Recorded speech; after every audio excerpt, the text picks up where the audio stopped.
Hello class, I hope you are doing well. तो आज हम आ गए हैं फिर से अपने क्लास में, वो भी एक नए सब्जेक्ट के साथ जो है द भारतीय न्याय संहिता 2023। अब इसके पहले हमने द BSA यानी द भारतीय साक्ष्य अधिनियम पूरा कवर कर लिए हैं, स्टार्टिंग से लेके एंडिंग तक। बहुत ही की प्रोविजंस जो हमारे बेयर एक्ट से रिलेटेड है उनको हम ध्यान में रखते हुए पूरा कवर कर चुके हैं, जो आपके आने वाले एग्जाम के लिए फ्रूटफुल हो सकते हैं।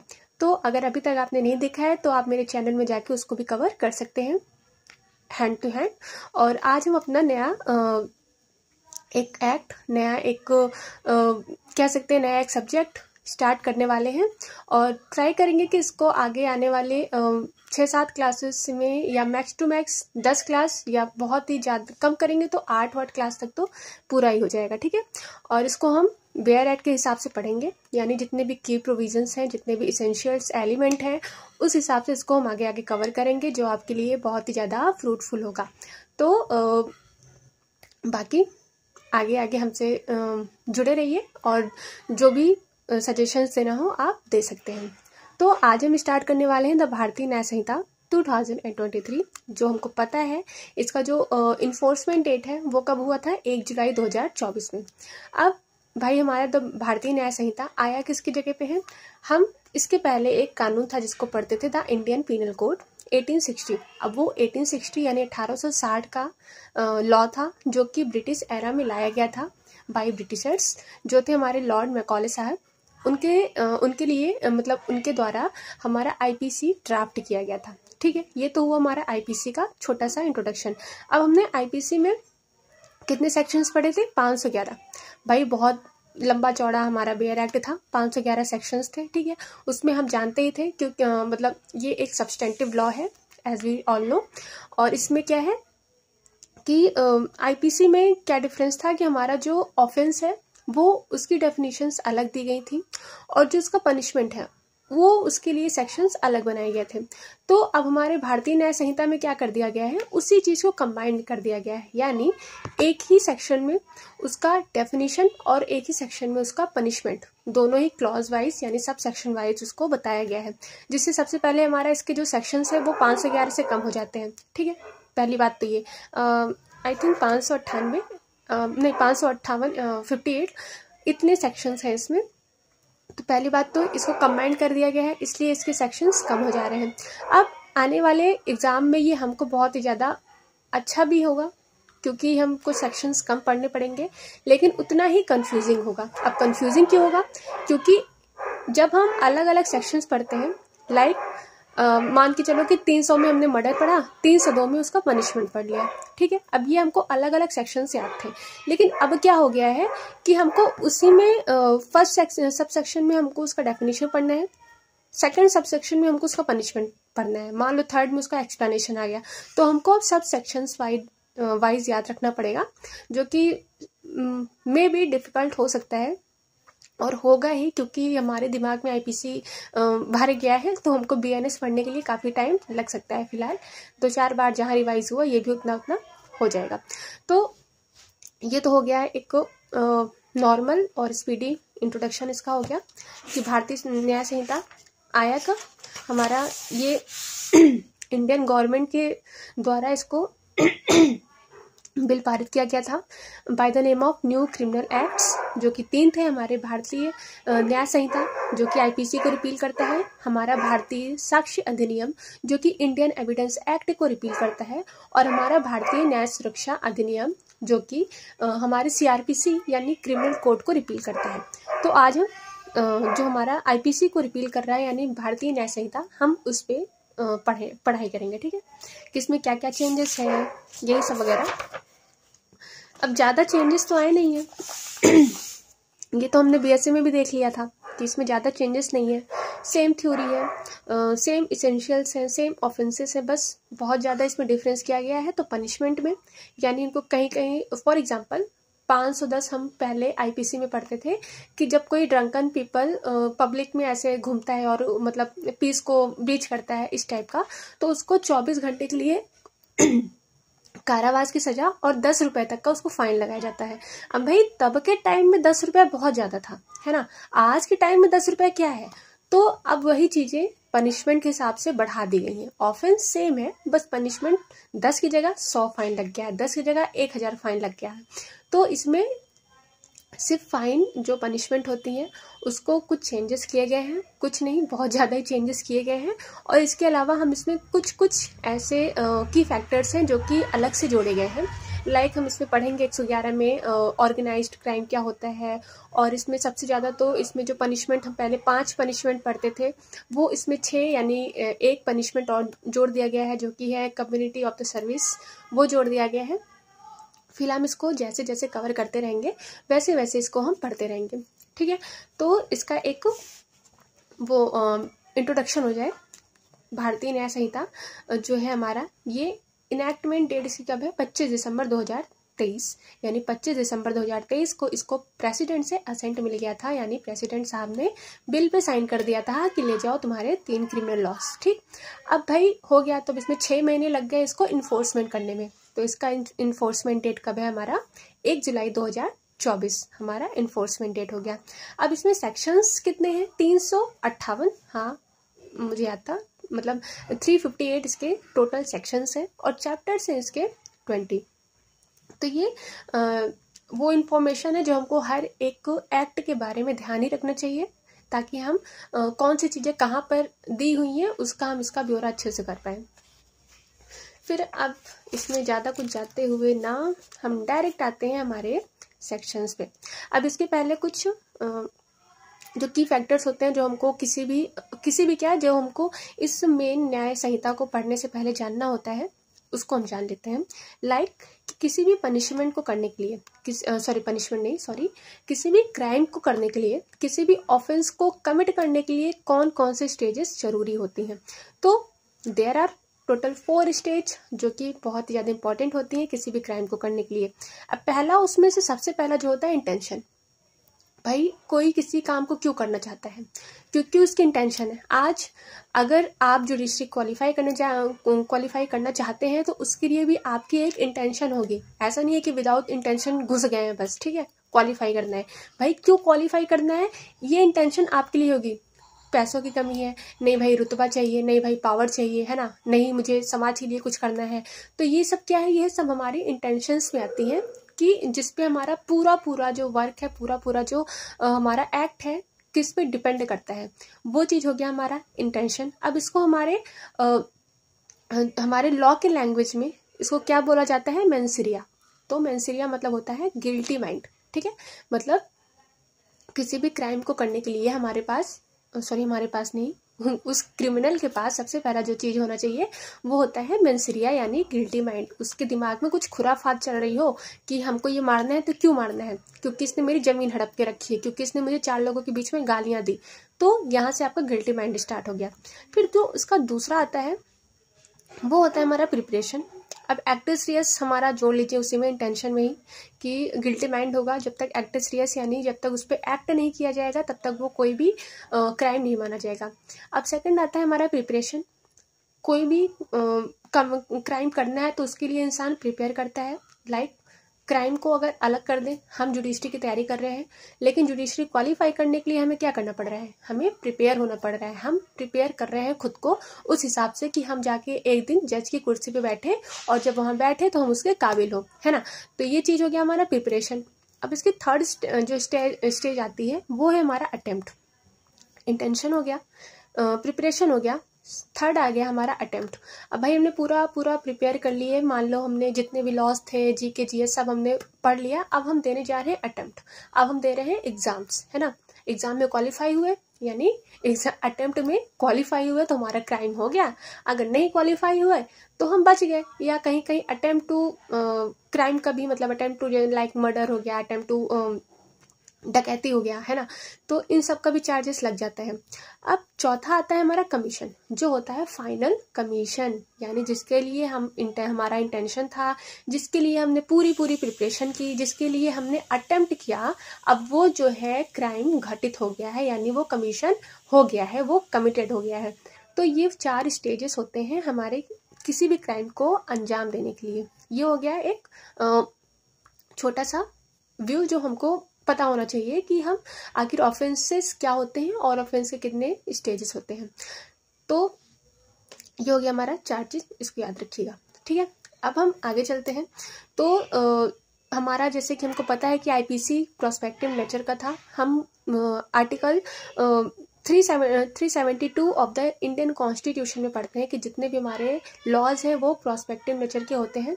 लाइक अभी हमने कई केसेस भी हाल ही में देख लिए हैं, केसेस के नाम मुझे याद नहीं है, बट आप भी ये सुनते ही होंगे कि जो भी जैसे अभी हाल ही में शायद बॉम्बे हाई कोर्ट का कुछ जजमेंट आया था जिसमें बोला गया था कि 1 जुलाई के बाद जो भी केसेस आएंगे वो हमारे बीएनएस के अंतर्गत रिपोर्ट होंगे। ठीक है, यानी उस पे जो ऑफेंस का जो सेक्शन लगेगा वो अकॉर्डिंग टू बीएनएस लगेगा। अब 1 जुलाई के पहले जो भी ऑफेंस कमिटेड थे, यानी जो हमारे 2022 से चले आ रहे हैं, जो 2020 से चले आ रहे हैं, उस पे आज भी आईपीसी ही लागू हो रहा है। तो हमारा इसका मतलब क्या हो गया कि जो हमारा बीएनएस है वो 1 जुलाई के बाद ही लागू होगा, यानी ये प्रोस्पेक्टिव नेचर का हो गया। ठीक, ये हो गया हमारा दूसरा की। अब ये एक जनरल कोड है जो कि हमारे होल इंडिया यानी पूरे इंडिया में लागू होता है। पहले जम्मू एंड कश्मीर में नहीं लागू होता था, but as we all know 370 हटने के बाद हमारा जो है ये जो हमारे जितने भी लॉज हैं, यही नहीं जितने भी लॉज हैं हमारे सारे जम्मू कश्मीर में भी अप्लाई होने लगे। तो ये हमारा हो गया एक जनरल कोड जो कि एज अ जनरल पूरे इंडिया में लागू होता है। ये हमारे कुछ की फैक्टर्स हैं जो कि हमको जानना चाहिए। अब स्टार्ट करते हैं इसके सेक्शन से। तो सेक्शन नंबर 1 है short title, commencement and application. तो इसका शॉर्ट टाइटल क्या है? शॉर्ट टाइटल तो हमारा BNS है। और इसका लॉन्ग टाइटल क्या है? द भारतीय न्याय संहिता 2023। ठीक, अब ये केम इनटू फोर्स, कब इसको इन्फोर्समेंट में लाया गया? 1 जुलाई 2024 से। इसके थर्ड पार्ट में अब देखो यहीं से हमको डिफरेंस करना है, कंपैरिजन करना है बाय द आईपीसी। ठीक है, यानी इंडियन पिनल कोड से हमको इसको कंपेयर करके पढ़ना है। तो अब हम इसको कैसे पढ़ सकते हैं? लाइक इसका जो हमारा सेक्शन 1 का सब सेक्शन 3 दिया हुआ है, ये बात कर रहा है इंटर टेरिटोरियल जुरिडिक्शन का। अब इंटर टेरिटोरियल जुरिडिक्शन हमारा कहाँ दिया हुआ था? सेक्शन 2 ऑफ द आईपीसी में दिया हुआ था। तो वहां से सेक्शन 2 हटा के इसको सेक्शन 1 में ही ला दिया गया है। पहले तो एक हमारा तुरंत सेक्शन यहाँ पे घट गया। अब इंटर टेरिटोरियल जुरिडिक्शन क्या है? Every person shall be liable to punishment under this Sanhita and not otherwise for every act or omission contrary to the provision thereof of which he shall be guilty within India। मतलब हर person जो है वो punishment के लिए liable होगा जो कि कोई एक्ट करता है या कमीशन करता है जो कि इस लॉ के कंट्रेरी है, और वो कर कहाँ रहे हैं? हमारे इंडिया के जुरिडिक्शन में, हमारे इंडिया के टेरिटरी में, यानी नॉर्थ से लेके साउथ तक, ईस्ट से लेके वेस्ट तक, मतलब पूरे इंडिया में कहीं भी क्राइम कमिट हो रहा है, किसी भी पर्सन के द्वारा कमिट हो रहा है, तो वो हमारा पनिशेबल होगा, यानी उसको पनिशमेंट दिया जा सकता है एज पर हमारा भारतीय न्याय संहिता। अब यहाँ पे एवरी पर्सन इंक्लूडेड है हमारा फॉरेनर से लेके भी इंडियन सिटीजन को भी। अब कोई मान के चलो कोई यूएसए का आदमी आके हमारे इंडिया में कमिट करता है बॉम्बे में क्राइम, तो अब उसको भाई क्राइम कहाँ कमिट हो रहा है? इंडिया में। बॉम्बे इफेक्ट कौन हो रहा है? हमारा इंडिया। तो उसको इसके अकॉर्डिंग मतलब इसके अकॉर्डिंग उसको पनिशमेंट दिया जा सकता है। अब सेक्शन 4 हमारा बात करता है एक्स्ट्रा टेरिटोरियल। ये बियॉन्ड इंडिया के बारे में बात कर रहा है। यहाँ भी एनी पर्सन लाइबल। तो इसका सीधा सीधा सा जो मीनिंग है वो इतना लंबा ना जाकर चलो एक बार पढ़ ही देते हैं। Any person liable by any law for the time being in force in India to be tried for an offence committed beyond India shall be dealt with according to the provision of this Sanhita for any act committed beyond India in the same manner as if such act had been committed within India।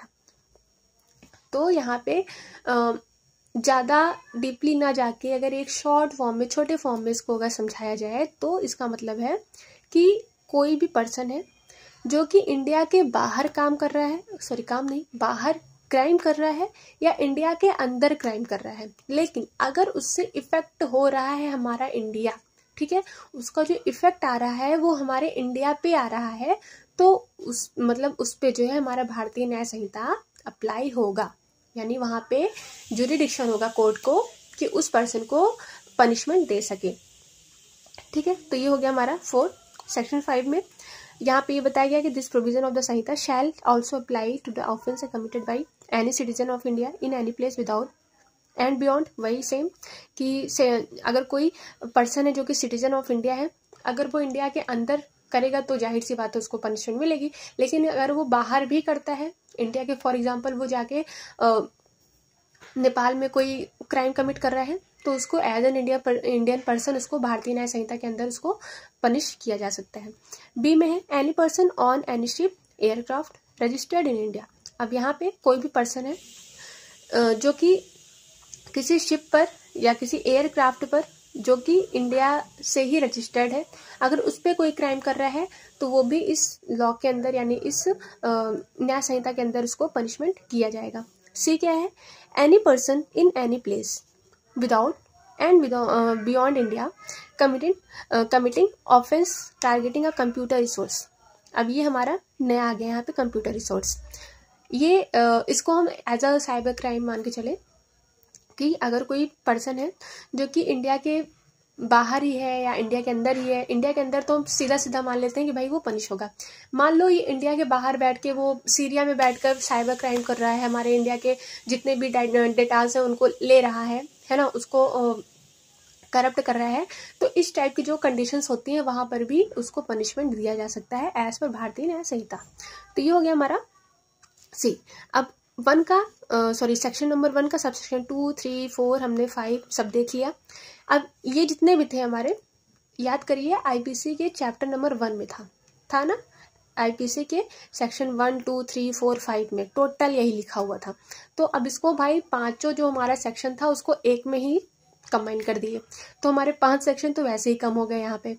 तो अब इसमें हमको difficulty कहाँ आने वाली है अगर हम बताएं तो, जैसे उसमें था तो हमको याद था कि हाँ जो हमारा आईपीसी का सेक्शन 2 है वो इंट्रा टेरिटोरियल के बारे में बात करता है, जो हमारा 3, 4 है वो एक्स्ट्रा टेरिटोरियल के बारे में बात करता है। अब यहाँ हमको याद करना पड़ेगा कि सेक्शन 1 का जो प्रॉपर नंबर सब सेक्शन 3 है वो हमारा बात करता है इंट्रा टेरिटोरियल जुरिडिक्शन के बारे में, और सब सेक्शन नंबर 4 और 5 बात करता है एक्स्ट्रा टेरिटोरियल जुरिडिक्शन के बारे में। तो ऐसे हमको यहाँ पे बहुत ही ज़्यादा दिमाग लगाना पड़ेगा, आई थिंक याद करना पड़ेगा, फिलहाल याद तो हो ही जाएगा। तो इसमें केस है Mubarak Ali versus state of Bombay, ये केस याद रखिएगा, एग्जाम में कई बार पूछा गया है। अब यहाँ पे इसका जो इलस्ट्रेशन है, यहाँ पे हम पहले ज़्यादा कुछ चेंजेस नहीं है, बस यहाँ पे चेंज क्या है कि यहाँ पे पहले हम युगांडा पढ़ते थे, अब उसी को इंडिया यहाँ पे पढ़ रहे हैं। Like A who is a citizen of India commits a murder in any place, यानी ए एक सिटीजन ऑफ इंडिया है जो कि मर्डर कमिट करता है इन any place without and beyond India, वो बाहर इंडिया के बाहर कहीं भी मर्डर कर रहा है किसी भी, लेकिन वो कौन है, सिटीजन है इंडिया का। He can be tried and convicted of murder in any place in India where he may be found. तो उसको इंडिया में जहाँ भी पकड़ा जाएगा वहीं दबोच लिया जाएगा, कहने का मतलब है। तो हम आईपीसी में इसको युगांडा के नाम से पढ़ते थे, अब इसमें इंडिया आ गया है। हाँ, एक और चेंजेस ये भी हैं कि जितने भी ब्रिटिश एरा के जितने भी नेम वगैरह थे वो सारे इसमें चेंज कर दिए गए हैं। अब टोटल सिर्फ इंडिया के बिहाफ पे ये लॉ बनाया गया है, क्योंकि भाई अब जाहिर सी बात है हमारी सरकार है तो हमारे यहाँ आते हैं, ठीक है। अब हम बात करते हैं डेफिनेशन नंबर 2।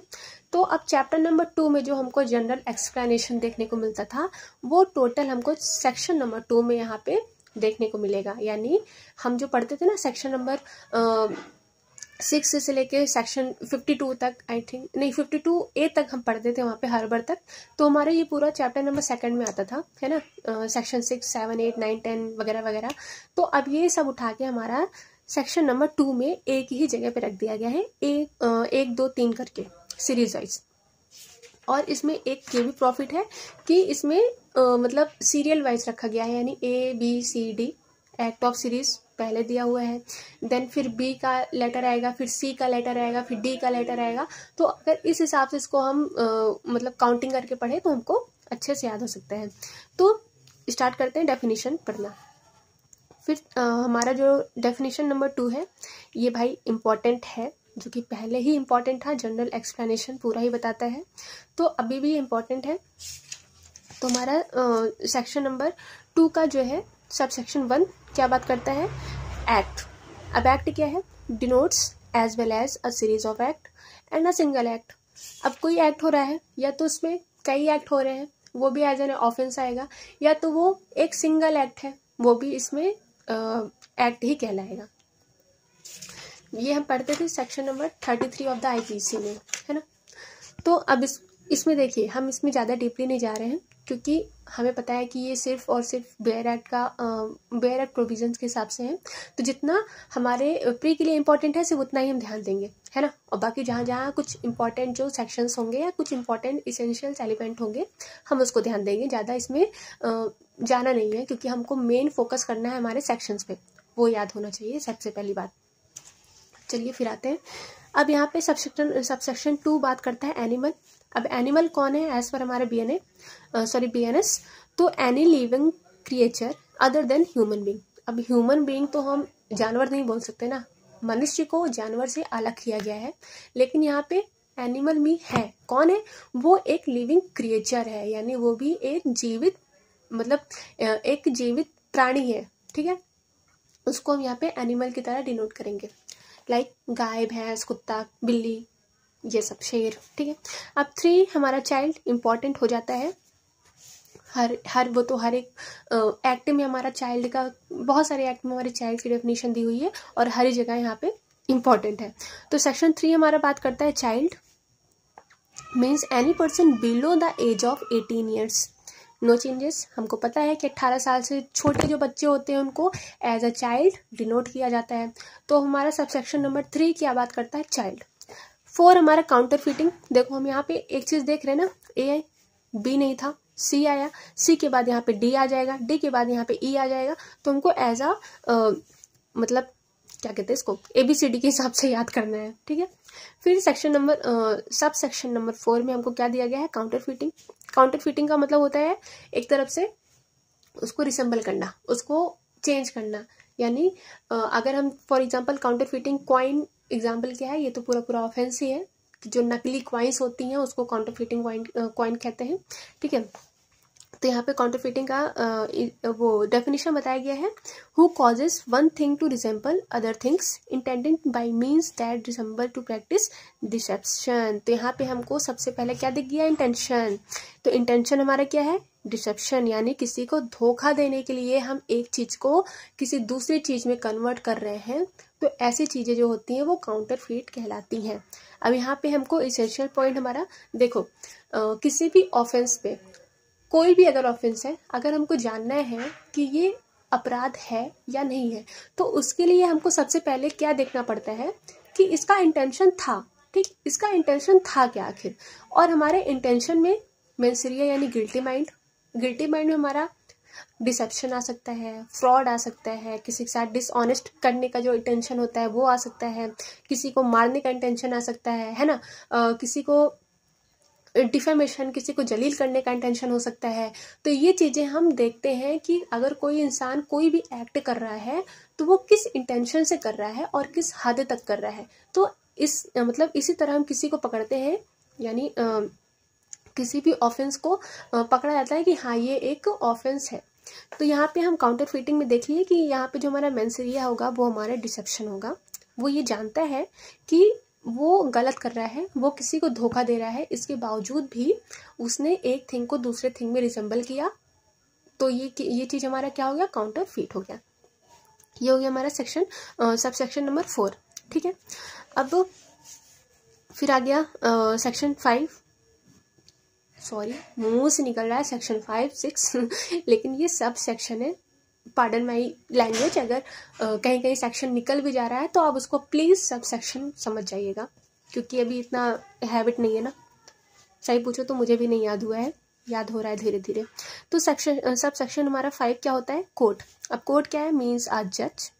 भाई जज साहब हमारे जहाँ बैठ जाए वही हमारा कोर्ट है, ये तो हम जानते ही हैं। तो कोर्ट मीन्स अ जज who is empowered by law to act judicially alone और बॉडी ऑफ जजेस which is empowered by law to act judicially as a body when such judge or body of judges is acting judicially। यानी कोई जज, कोई एक person, एक जज है, या तो कोई बहुत सारे जजेस, जिसको हम कभी कभी जूरी भी कहते हैं, यानी जहाँ पे कई सारे जजेस होते हैं, जूरी मेंबर। तो अगर वो एक्टिंग एज अ जुडिशली कर रहे हैं, अगर वो किसी चीज़ का डिसीजन देने का एक्ट कर रहे हैं तो उस जगह पे उनको कोर्ट माना जाएगा as per subsection 5 of section 2 of BENS। ठीक है, काफ़ी लंबा हो जा रहा है ना, समझ रहे हैं। फिर सेक्शन 6 में हमारा डेथ दिया हुआ है, डेथ ऑफ ह्यूमन बीइंग। यहाँ पे किसी जानवर को नहीं डिनोट किया गया है, यानी मृत्यु का मतलब है किसी इंसान की मृत्यु यहाँ पे डिनोट किया गया है। फिर सेक्शन 7 में आते हैं जो कि बात करता है dishonestly means doing anything with the intention of causing wrongful gain to one person और wrongful loss to another person. तो यहाँ पे देखो IPC और इसमें BNS में सबसे ज़्यादा कंफ्यूजिंग क्या होगा कि कुछ चीज़ें थी जो हम पहले पढ़ लेते थे और उसके बाद उसके अंदर का पढ़ते थे। लाइक अगर हम IPC पे ध्यान दें तो हम रॉन्गफुल गेन और रॉन्गफुल लॉस पहले पढ़ते थे। सेक्शन आई थिंक सेक्शन 23 में हम इसको पढ़ते थे, है ना, रॉन्गफुल लॉस क्या है, रॉन्गफुल गेन क्या है। और फिर उसके बाद इसका एज एन इसेंशियल एलिमेंट फिर हम उसके बाद डिसऑनेस्टली पढ़ते थे। तो अब यहाँ पे डायरेक्टली हमको बोल दिया गया है कि या तो रॉन्गफुल गेन हो या तो रॉन्गफुल लॉस हो, वो हमारा डिसऑनेस्टली है। अब हमको यही नहीं पता है कि रॉन्गफुल गेन क्या है, रॉन्गफुल लॉस क्या है ना। तो यहाँ पे ये हमको थोड़ा सा कंफ्यूजिंग हो सकता है। तो ठीक है, एक साथ ना चलते हुए सबसे पहले हम जानते हैं यहाँ पे रॉन्गफुल गेन और रॉन्गफुल लॉस का मतलब क्या है। तो भाई ये चीज हमारा दिया कहाँ हुआ है, ओके W, ये देखो W है ना भाई, W सबसे पीछे आता है। तो हमारा सेक्शन अगर हम यहाँ पे लिखना चाहें तो यहाँ हम लिख सकते हैं रीड विथ सेक्शन 236 एंड 37। यानी अगर हमको रॉन्गफुल लॉस, रॉन्गफुल गेन और लॉस पढ़ना है तो हमको सबसे पहले क्या पढ़ना पड़ेगा, सबसेक्शन 36 और 37 सॉरी। तो रॉन्गफुल गेन क्या होता है इसका मतलब समझते हैं। तो गेन बाय अनलॉफुल मीन्स, अब यहाँ पे अनलॉफुल आ गया, gain by unlawful means of property to which the person gaining is not legally entitled. यहाँ पे कोई पर्सन है जो कि उस गेन के एंटाइटल एंटाइटल नहीं है और वो अनलॉफुली उस गेन को अपना मतलब ऑब्टेन कर रहा है। मतलब फॉर एग्जांपल अगर हम यहाँ पे देखें तो एज अ ब्राइट या करप्शन यहाँ पे देख ले, है ना, कि कोई पर्सन है वो इंटाइटल नहीं है लेकिन फिर भी वो अपने प्रॉफिट के लिए गलत काम कर रहा है, अनलॉफुली तरीके से प्रॉफिट गेन कर रहा है। तो ये चीज हमारा रॉन्गफुल गेन होता है। अब रॉन्गफुल लॉस क्या होता है, loss by unlawful means of property, यानी किसी पर्सन का कुछ भी लॉस करना जो कि जिसके लिए वो इंटाइटल था। मान लो किसी पर्सन को कोई प्रॉफिट मिलना था, उसके लिए वो लीगली इंटाइटल था, बट दूसरा पर्सन आया और अनलॉफुल काम वाम करके उसको ऐसा कर दिया कि वो प्रॉफिट उसको मिला ही नहीं। तो यहाँ पे क्या हो गया, रॉन्गफुल लॉस हो गया, गलती से उसका लॉस हो गया। ठीक है, और रॉन्गफुल गेन मतलब गलती से उसका गेन हो गया, लेकिन यहाँ पे इंटेंशन होना चाहिए कि करना है ना, किसी का लॉस या किसी का गेन करना है। अब हम आ गए फिर से अपने डिसऑनेस्टली में। तो यहाँ पे यही बोला जा रहा है कि या तो wrongful gain to one person. अब मान लो कोई पर्सन है जो कि रॉन्गफुल गेन गलत तरीके से गेन कर रहा है एक पर्सन के लिए और गलत तरीके से लॉस कर रहा है दूसरे पर्सन का। तो यहाँ पे ये जो इंटेंशन होगा इसको डिसऑनेस्टली कहते हैं। ठीक है, अब 8 में हमारा आता है डॉक्यूमेंट। डॉक्यूमेंट हमारा हम BSc में भी पढ़े थे कि जितने भी एक्सप्रेस्ड या डिस्क्राइब, यानी या तो वो फुली एक्सप्रेस्ड हो या तो वो लिखे हो, and any substance by means letter figure mark, लिखे हो या कुछ चित्रकारी हो, कुछ मार्क वगैरह हो, ऐसे टाइप को हम डॉक्यूमेंट कहेंगे। लाइक स्टोन, जो कि हम देखते हैं हमारे पूर्वज, मतलब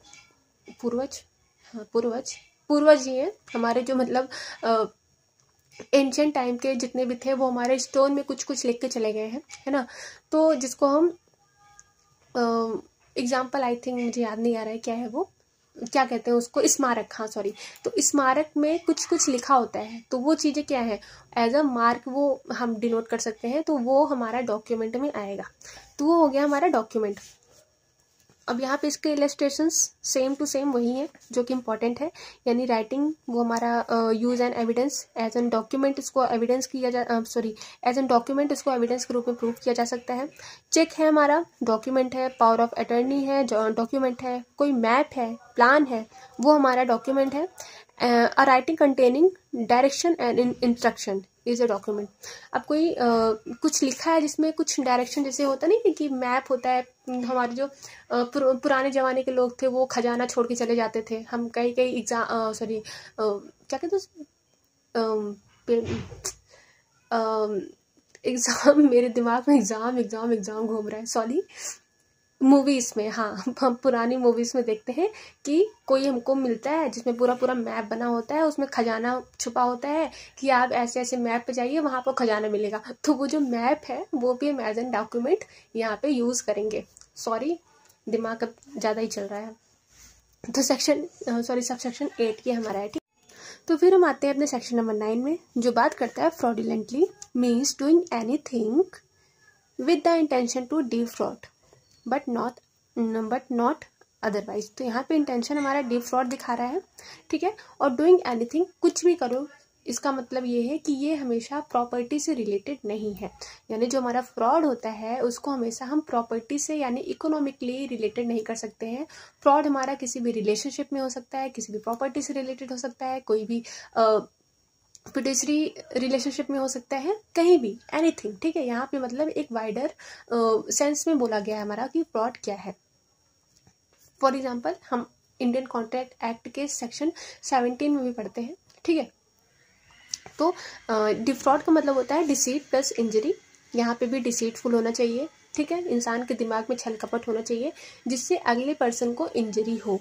तो ऐसे में हम क्या कहेंगे, ये फ्रॉडलेंट की इंटेंशन है। फिर हम आते हैं सेक्शन नंबर 10 में, जो बात करता है gender. Gender means he and it derives with or use to any person whether male female or transgender. तो अभी तक हम आईपीसी में देखते थे कि सिर्फ मेल और फीमेल को यहाँ पे जगह दी गई थी, ट्रांसजेंडर के बारे में कोई भी बात नहीं की गई थी। लेकिन हम सबसेक्शन नंबर 10 में अगर हम देखें तो यहाँ पे एक बिगर चेंज किया गया है, जो कि आई थिंक एक प्रोस्पेक्टिव नेचर का है और सोसाइटी में बदलाव लाने के लिए किया गया है कि अगर यहाँ पे कुछ भी ही अगर लिखा गया है, कहीं भी कोई भी डॉक्यूमेंट में, कोई भी ऑफेंस में अगर ही दिया हुआ है, नॉर्मली हर जगह ही दिया होता है, तो उसमें हम सिर्फ मेल और फीमेल को ही नहीं डिनोट करेंगे, उस पर हम ट्रांसजेंडर को भी डिनोट करेंगे, transgender as a third person, ठीक है। तो इसका ये भी है कि ट्रांसजेंडर, ये जैसे एक्सप्लेनेशन इसका इंपॉर्टेंट हो जाता है कि 2K में transgender person protection of rights section 2019 के एक्ट में ट्रांसजेंडर का डेफिनेशन दिया हुआ है। फिर हम आते हैं सेक्शन नंबर 2 सबसेक्शन नंबर 11 में, गुड फेथ। अब गुड फेथ क्या है कि कोई भी ऐसा काम जो कि proper due care and attention से किया गया हो, उसको हम क्या कहते हैं, गुड फेथ, ठीक है। इसमें ज़्यादा डीपली जाने की ज़रूरत नहीं है। वैसे देखा जाए तो ये बहुत ही, अगर पढ़ने जाओ तो बहुत ही ब्रॉडर सेंस में है, लेकिन प्री में इतना ही पूछा जाता है कि गुड फेथ क्या है, तो ड्यू केयर एंड अटेंशन यहाँ पे है। अब सेक्शन नंबर सब सेक्शन 12 में गवर्नमेंट की बात की जाती है, जो कि हमारी सेंट्रल स्टेट गवर्नमेंट है। 13 में है हमारा हर्बर। हर्बर का मतलब होता है किसी को शेल्टर देना, किसी को रहने देना, मतलब किसी को छुपा के रखना। एक तरफ से अगर हम इसको एक जनरल मीनिंग में समझें तो कोई पर्सन है जो कि मतलब बहुत ही, जैसे फॉर एग्जांपल बहुत ही बड़ा वो डकैत है, यानी बहुत ही बड़ा ऑफेंडर है और वो भाग कर आया है आपके यहाँ, आप उसको खाना पीना पानी रहने की व्यवस्था सब बढ़िया दे रहे हो और उसको छुपा के रख रहे हो, किससे, पुलिस ऑफिसर से या अदर पर्सन से उसको छुपा के रख रहे हो ताकि उसको कोई देख न ले, तो ये एक तरफ से हर्बर कहलाएगा, ठीक है। अब यहाँ पे जैसे हमारे कई एक्सेप्शंस भी आते हैं कि हर्बर भी एक क्राइम है, लेकिन इसमें एक्सेप्शंस में कौन आते हैं, हस्बैंड एंड वाइफ। मान लो अगर कोई पत्नी अपने ही पति को हर्बर दे रही है, अपने ही पति को छुपा रही है कि उसको पुलिस ना पकड़े, तो वो किसी भी क्राइम के लायबल नहीं है। ये हमारा हो गया 13। 14 में हमारा इंजरी है। तो सब इसको हम पहले सेक्शन 44 आई थिंक में पढ़ते थे, आईपीसी के सेक्शन 44 में हम इसको पढ़ते थे। इंजरी का मतलब होता है any harm whatever illegal cause to any person, body, mind, reputation, property. ठीक है। तो यहाँ पे 4 प्रकार के हार्म बताए गए हैं। पर्सन के 4 प्रकार के हार्म अगर होते हैं इलीगली तो उसे ही इंजरी कहा जाता है एज पर लॉ। पहला तो बॉडी, दूसरा उसके माइंड में यानी उसके दिमाग से खेलना, फॉर एग्जाम्पल क्रुएलिटी, फिर रेपुटेशन, डिफेमेशन जैसे, और यहाँ पे प्रॉपर्टी। तो प्रॉपर्टी से रिलेटेड हम अभी आगे बहुत कुछ पढ़ेंगे, है ना, like criminal trespass, house trespass वगैरह वगैरह। तो इंजरी 4 प्रकार के होते हैं और ये इंपॉर्टेंट है, पूछा जाता है कि इंजरी कितने प्रकार के होते हैं। तो 4 टाइप्स होते हैं। अब 15 में क्या है, लीगली इलीगल और लीगली बाउंड टू डू। तो इलीगल का मतलब यहाँ पे है कि जो चीज़ आपको मना किया गया है, प्रॉपर एक्सप्रेसली रूप में लिखा हुआ है, हमारे बीएनएस में लिखा हुआ है कि ये ऑफेंस है, इसको तुमको नहीं करना है, और फिर भी तुम उसको कर रहे हो, तो ये चीज़ क्या है, ये इलीगल हुआ। अब लीगली बाउंड, प्रॉपर लिखा हुआ है कि मतलब आपको ये करना है तो करना है, ठीक है, वो लीगली है, बाउंड टू डू, सो करो। तो ये हो गया हमारा इलीगल और लीगली बाउंड टू डू। 16 में हमारा जज है। हमने अभी कोर्ट पढ़ के आए कि कोर्ट मतलब जज। अब हम पढ़ेंगे जज क्या होते हैं। तो जज means a person who is officially designated as a जज, जिसको ऑफिशियली एज अ जज इसको डिजाइन किया गया है। एंड इंक्लूड अ पर्सन, मतलब फॉर एग्जाम्पल अगर हम एग्जाम देते हैं तो हम क्या बनते हैं, सिविल जज, ठीक है। हम एग्जाम देके प्रॉपरली डेजिग्नेटेड होते हैं कि एज अ सिविल जज हम पूरे ऑफिशियली रूप में हमको पूरा जज एक घोषित किया जाता है ना, डिक्लेयर होता है हमारा। तो वही यहाँ पे बोला जा रहा है। और ये इंक्लूड किसको किसको करते हैं, who is empowered by law to give in any legal proceeding, civil, criminal, a definitive judgement. तो यहाँ पे जो इम्पोर्टेंट वर्ड आ जाता है वो हमारा होता है डेफिनेटिव जजमेंट, यानी ऐसा पर्सन जो कि बाय लॉ उसको एम्पावर किया गया है किसी भी सिविल हो या क्रिमिनल हो या अदरवाइज कैसे भी लीगल प्रोसीडिंग्स हो, उसमें अपना एक डेफिनेटिव जजमेंट देने के लिए किसी को एम्पावर किया गया है, तो ऐसे पर्सन को जज कहा जाएगा। बी है who is one of body of persons is empowered to law give a such judgement. फिर वही बात जो हमने आगे कोर्ट में पढ़ा था वही यहाँ भी बोल दिया गया है। तो यहाँ पे जो की वर्ड्स है वो हमारा डेफिनेटिव जजमेंट है, यानी प्रॉपरली एक जजमेंट लाइक अगर हम एग्जाम भी देते हैं तो हमको उसमें जब रिटर्न एग्जाम लिखते हैं तो उसमें हमको एक पूरा जजमेंट का प्रारूप लिखने के लिए आता है ना। वो किस लिए आता है, क्योंकि हमको आगे चल के जजमेंट ही लिखना है और पूरे प्रारूप के साथ लिखना है। ऐसा नहीं कि हमने कहानी लिख दिया काम खत्म, उसका एक फॉर्मेट होता है। तो अगर उस फॉर्मेट में अगर कोई पर्सन जजमेंट दे रहा है तो वो एक डेफिनेटिव जजमेंट होता है और उसको हम क्या कहते हैं, जज कहते हैं। ये हो गया हमारा सेक्शन 16। अब सब सेक्शन 16। 17 हमारा लाइफ की बात करता है, ह्यूमन बीइंग, यहाँ भी कोई एनिमल नहीं है, यानी किसी मनुष्य की जो लाइफ होती है उसको एज अ लाइफ यहाँ पे डिनोट किया गया है। 18 में हमारा लोकल लॉ है। लोकल लॉ मतलब जो स्पेसिफिकली किसी पर्टिकुलर पार्ट ऑफ इंडिया में होता है। फॉर एग्जाम्पल हम जितने भी स्टेट का एग्जाम देते हैं उस स्टेट का हम अलग अलग लोकल लॉ पढ़ते हैं। लाइक यूपी का दे रहे हैं तो हम क्या पढ़ रहे हैं कि यूपी का रेंट लॉ हो गया, एकोमोडेशन लॉ हो गया, ठीक है, और बहुत सारे पंचायती राज हो गए, या ऐसे हम कहीं और स्टेट का देते हैं तो वहाँ का रिलेटेड जो रेंट होता है वहाँ के लॉस के हिसाब से चलता है ना। दिल्ली रेंट कंट्रोल एक्ट हो गया, राजस्थान रेंट कंट्रोल एक्ट हो गया, एमपी रेंट कंट्रोल एक्ट हो गया। तो ये जो इस टाइप के जो पर्टिकुलर पार्ट में ही सिर्फ अप्लाई होते हैं, ना कि होल ऑफ द इंडिया, तो इसको हम कहते हैं लोकल लॉज। 19 में हमारा मैन क्या है भाई, any age, male human being, कोई पुरुष है। एनी एज मतलब यहाँ पे 1 महीने के बच्चे या तुरंत पैदा हुए बच्चे को लेके बुढ़े, यानी जब तक वो जिंदा रहते हैं तब तक कोई किसी भी एज का अगर कोई भी पुरुष है तो उसको as a male, as a man यहाँ पे डिनोट किया गया है। Sub section 20 month year not example, यहाँ पे ग्रिगोरियन कैलेंडर है वो हम जानते ही हैं।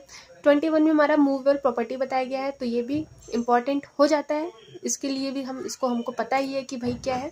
तो इंक्लूड एवरी डिस्क्रिप्शन, सारी प्रॉपर्टी ही मूवेबल प्रॉपर्टी है एक्सेप्ट 3 चीज़ें यहाँ बताई गई हैं। जमीन यानी लैंड, क्योंकि भाई उसको हम इधर उधर नहीं कर सकते, वो भूकंप ही इधर उधर कर सकता है, वो तो नेचुरल चीज़ें हैं फिलहाल। तो जो हमारी ज़मीन होती है वो है हमारा इमूवेबल प्रॉपर्टी, यानी वो मूवेबल प्रॉपर्टी नहीं है। दूसरा क्या है, things attach to the earth, अब कोई खंबा है जो कि हमारे पिलर है, कोई घर से ही जुड़ा हुआ है ना। अब उस पिलर को तो उठा के हम एक जगह से दूसरी जगह नहीं ले जा सकते ना, वो अर्थ में जुड़ा हुआ है, अर्थ में धंसा हुआ है, तो वो भी हमारा मूवेबल प्रॉपर्टी नहीं है। तीसरा, परमानेंटली फास्टन टू एनीथिंग, यानी परमानेंटली किसी भी चीज में उसको लगा दिया गया है परमानेंटली, वो भी हमारा मूवेबल प्रॉपर्टी में नहीं आता है। फॉर एग्जाम्पल खिड़की है ना, खिड़की जो लोहे की होती है, खिड़की एक ही जगह लग जाती है, तो ऐसा तो है नहीं कि तुम घर चेंज कर रहे हो तो तुम खिड़की अपनी उठा ले जाओगे, तो वो वहाँ पे परमानेंटली लग गई है, तो वो भी एक इमूवेबल प्रॉपर्टी, यानी वो एक मूवेबल प्रॉपर्टी नहीं है। तो ये हो गया, ठीक है। तो ये हो गया हमारा सबसेक्शन 21 जो कि मूवेबल प्रॉपर्टी से बात करता है, और ये एग्जॉस्टिव नहीं है, क्योंकि हमको पता है कि ऐसे बहुत सी चीज़ें हैं जो अर्थ से जुड़ी हुई हैं और उसको हम एक जगह से दूसरी जगह नहीं ले जा सकते हैं। तो ये मोटा मोटा इसमें बता दिया गया है कि ये चीज़ें जो है वो तो पक्का नहीं है। इसके अलावा आप जो चाहे इसमें अपने आप से इंक्लूड कर सकते हैं, है ना। इसके अलावा अगर हम देखा जाए तो सेक्शन 3 आई थिंक 3 के सब सेक्शन 36 जनरल क्लॉज में भी हमारा मूवेबल प्रॉपर्टी की डेफिनेशन दी हुई है। उसके बाद हम रजिस्ट्रेशन एक्ट में भी प्रॉपर्टी का मूवेबल प्रॉपर्टी का डेफिनेशन पढ़ते हैं, और सेक्शन 2 के सबसेक्शन 7 में ऑफ सेल ऑफ गुड्स में हम पढ़ते हैं डेफिनेशन, ठीक है।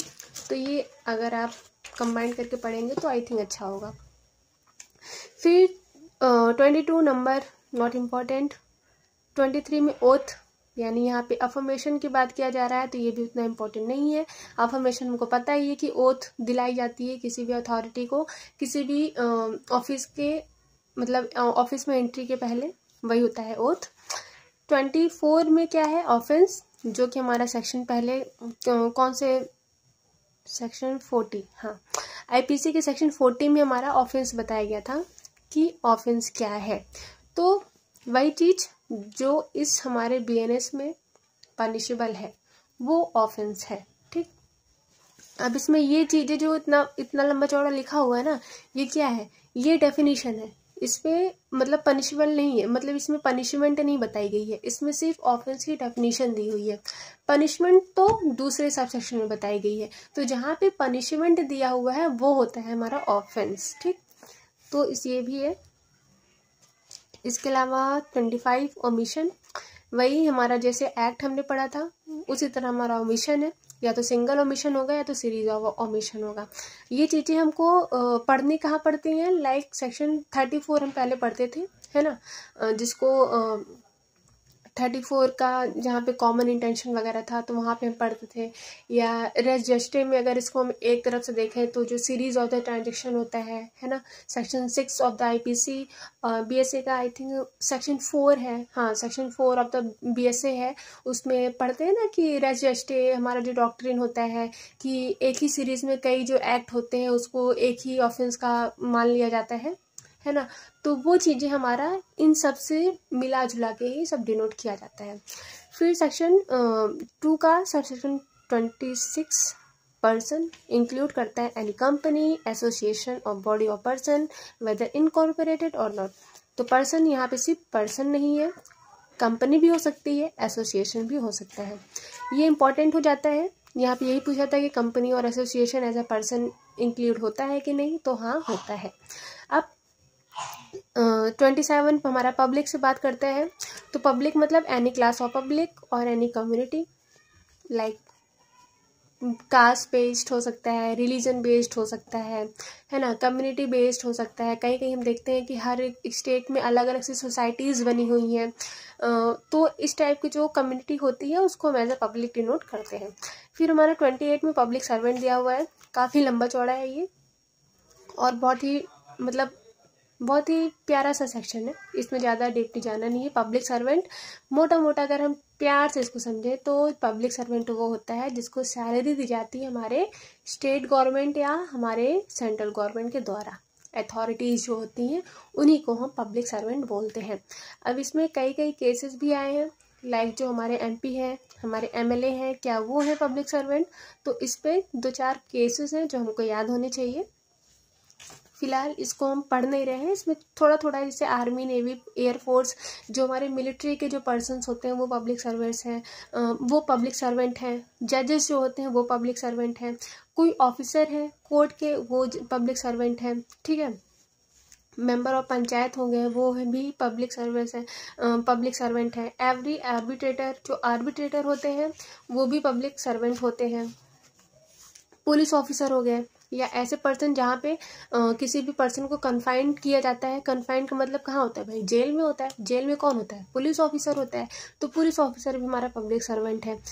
और यहाँ पे मतलब गवर्नमेंट के हिसाब से जो ड्यूटी अपनी निभा रहा है वो भी पब्लिक सर्वेंट है। और रेवेन्यू ऑफिसर हो गए हैं।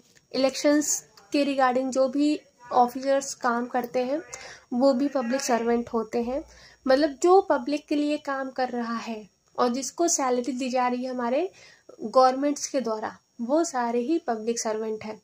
ठीक, बड़ा बड़ा यही है। अब एमपी एंड एमएलए, इसमें क्या है, जैसे आरएस नायक वर्सेस एआर अंतुले का केस इंपॉर्टेंट हो जाता है। इसमें बताया गया है कि एमपी और एमएलए हैं वो हमारे पब्लिक सर्वेंट नहीं है एज पर सेक्शन 2 का सबसेक्शन 28। एक केस आता है M Karunanidhi versus union of India. इसमें बताया गया कि एमएलए जो है वो हमारे पब्लिक सर्वेंट नहीं है। फिर आते हैं PV Narasimha Rao versus CBI, 1997 का केस है। इसमें बताया गया कि MP MLA not a public servant. तो यहाँ पे हम एमपी और एमएलए जो है वो एज अ पब्लिक सर्वेंट नहीं देखे जाते हैं। ओके, तो आज हमें लगता है सेक्शन 2 खत्म ही कर लेंगे। ओके, तो चलो ये इसका इलस्ट्रेशन इम्पोर्टेंट है, इसको पढ़ लीजिएगा कि म्यूनिसिपल कमिश्नर जो होते हैं वो पब्लिक सर्वेंट है। ठीक, फिर सेक्शन 2 का सब सेक्शन 29 बात करता है रीजन टू बिलीव। तो रीजन टू बिलीव का सिंपल सा मतलब होता है कि सिर्फ उतना सफिशिएंट कॉज होना चाहिए कि अदर पर्सन बिलीव कर ले कि हाँ ये है। किसी पर्सन को रीजन दे दो कि तुम्हारे मतलब किसी को इतना सुना दो या इतना बता दो कि अगला पर्सन ये बिलीव कर ले कि हाँ ये है। It is a called a reason to believe. ठीक, 29 30 हमारा स्पेशल लॉ, हमने अभी पढ़ा था लोकल लॉ। तो लोकल लॉ हमारा क्या है, जो particular part of the India में अप्लाई होता है। स्पेशल लॉ वो है जो पर्टिकुलर सब्जेक्ट पे अप्लाई होता है, यानी किसी पर्टिकुलर सब्जेक्ट के लिए अगर कोई लॉ बनाया गया है तो वो होता है हमारा स्पेशल लॉ। अब इस टाइप के जो लॉज होते हैं वो बनाए कब जाते हैं, चलो ठीक है। जैसे बहुत सारे ऑफेंस हैं जो कि हमारे बीएनएस में बताया गया है, ठीक है, हमारे आईपीसी में बताया गया है। लेकिन अब हमारा जो जनरल कोड है उसको उस पॉइंट तक उसको कनेक्ट ही नहीं कर पा रहा है। ठीक, जैसे कई सारे हमारे ऑफेंस हैं जो कि चाइल्ड से रिलेटेड बताए गए हैं हमारे बीएनएस में फॉर एग्जाम्पल। लेकिन अब कई क्या होता है ना कि ऐसे केसेस आ जाते हैं जो कि हमारे बीएनएस में बताया ही नहीं गया है। तो उसको लेकर जो बहुत ज़्यादा कंसर्न होता है तो उसके लिए एक स्पेशल लॉ बना दिया जाता है अलग से। फॉर एग्जांपल पॉस्को हो गया, है ना, फॉर एग्जांपल डीवी एक्ट हो गया। अब हमको पता है कि हम क्रूएलिटी हमारे बीएनएस में है, मार पिटाई करना या किसी के साथ डोमेस्टिक वायलेंस करना, ये हमको बीएनएस में भी देखने को मिलता है। लेकिन इसमें उतना ब्रॉडर सेंस में नहीं मिलता है कि किसी पर्सन को हम उस हिसाब से पनिशमेंट दे सकें। तो उस ऑफेंस को उस मतलब कंट्रोल करने के लिए या उसको प्रिवेंट करने के लिए एक अलग से हमारा एक्ट बना दिया गया, डीवी यानी डोमेस्टिक वायलेंस 2005 में ये एक्ट बनाया गया। अब इसमें प्रॉपरली सिर्फ और सिर्फ डीवी एक्ट के बारे में बताया गया है, यानी सिर्फ डोमेस्टिक वायलेंस के बारे में बताया गया है। और इसमें जो अग्रीव्ड होगा वो हमारी सिर्फ वुमेन होगी। तो इस टाइप के जो लॉज होते हैं उसको हम क्या कहते हैं, स्पेशल लॉ। तो ये भी इम्पोर्टेंट हो जाता है, इस सेक्शन के हिसाब से भी इम्पोर्टेंट है। अब 31 में हमारा वैल्यूएबल सिक्योरिटी की बात करता है, जो कि कोई लीगल राइट यहाँ पे डिनोट कर रहा है, क्रिएटेड कर रहा है, एक्सटेंड कर रहा है, ट्रांसफर कर रहा है, रिस्ट्रिक्ट कर रहा है, एक्सटिंग्विश कर रहा है या रिलीज कर रहा है। तो यहाँ पे लीगल राइट मेन यहाँ पे जो की पॉइंट है वो यही है कि जो वैल्यूएबल सिक्योरिटी होती है वो किसी भी प्रकार का लीगल राइट यहाँ पे क्रिएट करती है। तो उसे हम क्या कहते हैं, valuable security like bill of exchange. अब 32 वेसल्स ज़्यादा इम्पोर्टेंट नहीं। वॉलेंट्री 33 में वॉलेंट्री मतलब होता है कि अपनी इच्छा अनुसार, है ना। इसके लिए हम आगे चल के डिफेंसेस भी पढ़ेंगे। फॉर एग्जांपल जैसे हम पढ़ते हैं कि अगर वॉलेंट्री यहाँ पे इंटॉक्सिकेशन है तो उसको डिफेंस नहीं मिलता है, या लेकिन यहाँ पे अगर इनवॉलेंट्री यानी उसके इच्छा के विरुद्ध जाके उसको इंटॉक्सिकेटेड किया गया है तो वहाँ पे उसको डिफेंस मिल जाता है किसी भी क्राइम को लेके। तो यहाँ पे वॉलेंट्री का मतलब यही होता है कि वो पर्सन खुद से यानी अपने आप से अपनी खुशी खुशी जो करता है, कोई भी एक्ट कर रहा है, तो इस टाइप की जो मतलब क्रिया होते हैं, इस टाइप की जो एक्ट होते हैं उसको वॉलेंटरी एक्ट कहते हैं। अब 34 विल एनी टेस्टामेंट्री डॉक्यूमेंट, ये इंपॉर्टेंट हो जाता है। यानी यहाँ पे पूछा जाएगा कि बीएनएस में जो विल है वो कौन से टाइप का बताया गया, तो विल का मतलब होता है एनी टेस्टामेंट्री डॉक्यूमेंट। 35 वुमेन की बात करता है, यहाँ पे भी वही female human being like male, हमने पढ़ा था मैन में। तो एनी एज, बच्चे से लेके बड़े तक जितने भी किसी भी एज की अगर वुमेन है तो उसको एज अ वुमेन ट्रीट किया जाएगा। 36 में हम बात करते हैं रॉन्गफुल गेन, हम जान चुके हैं। रॉन्गफुल लॉस हमने पढ़ लिया। फिर हम बात करते हैं 38 गेनिंग रॉन्गफुली और लूजिंग रॉन्गफुली, तो इसका ही सप्लीमेंट में ये पढ़ते हैं। यहाँ पे रिटेन और एक्वायर्ड्स की बात की जा रही है, यानी यहाँ पे क्या मतलब रॉन्गफुली क्या चीज़ यहाँ पे एक्वायर किया जा रहा है, चाहे वो रॉन्गफुल लॉस से हो चाहे वो रॉन्गफुल गेन से हो। 38 ये है, और 39 ये तीनों एक ही साथ पढ़िएगा, उतना इम्पोर्टेंट है नहीं, कभी कभी शॉर्ट क्वेश्चन में पूछ लेते हैं, बाकी इसका सिर्फ सेक्शन आता है। अब 39 में हमारा ये जो सेक्शन है वो हम पढ़ते थे ना, शायद सेक्शन 5 में पढ़ते थे, क्या क्लियर है। तो 39 में वही बताया जा रहा है कि जो भी वर्ड एक्सप्रेशन यहाँ पे नहीं डिफाइंड है, बट वो डिफाइंड का हमारे आईटी एक्ट में डिफाइंड है या तो हमारे बीएनएसएस में डिफाइंड है, तो उसको भी यहीं से लगा के पढ़ो, क्योंकि भाई इट इज़ नॉट एग्जॉस्टिव। हम सब जानते हैं कि बहुत सारी ऐसी चीज़ें हैं जो कि बीएनएस में नहीं लाई जा सकती हैं या नहीं लाई गई हैं। तो अगर आपको इसका डेफिनेशन कहीं और से मिल रहा है तो आप उसको पकड़ लो, ठीक है। ऐसा नहीं है कि आप मतलब एकदम से ही नहीं है, अगर कोई भी डेफिनेशन है जो कि इसमें नहीं दिया हुआ है और वो अब अगर आपको यहाँ पे नाम दिया हुआ है प्रॉपरली आईटी एक्ट या बीएनएसएस वहाँ पे मिल रहा है तो आप वहाँ से उसको ले सकते हो, वहाँ से आप उसको इंटरप्रेट कर सकते हो, जो कि हमारा 39। अब हम बात करते हैं जनरल एक्सप्लेनेशन की, जो बात करता है सेक्शन नंबर 3 की। ओके, तो ये काफ़ी बड़ा सेक्शन है, तो इसको अगले क्लास में, तो आज आई थिंक हमने सेक्शन आईपीसी का अपने सेक्शन 52A यानी 52 सेक्शन 50 सेक्शन भाई हमने कंप्लीट कर दिया है, ठीक है। तो जो कि हमारा बीएनएस का मात्र एक सेक्शन है, ठीक है, कोई बात नहीं।